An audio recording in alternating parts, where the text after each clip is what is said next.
Welcome to the Learning Pines YouTube. We hope this video helps. You start with power and basic isolation. First, unplug the Xbox and the power brick from the wall, wait 10 to 15 seconds, then reconnect the brick to the console only. You do this because residual charge can cause a boot loop. Next, inspect the brick LED. If it's dim or off, try a different outlet. If it's steady, proceed. Finally, remove HDMI and USB peripherals, so only the console and display remain. This rules out external devices causing shutdowns.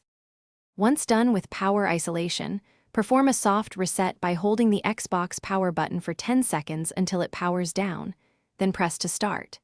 If it still turns off, boot into troubleshooting by holding bind plus eject plus power to access the startup menu and choose offline system update or reset keeping games. You do this because corrupted firmware often causes shutdowns. Also check for heat.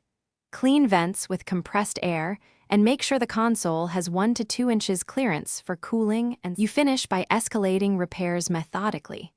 If troubleshooting menus and updates fail, perform a factory reset only after confirming your saves are synced to the cloud, because a full reset wipes local data. If resets don't help, replace the external power supply or consult internal power repairs, since intermittent shutdowns often point to failing power delivery.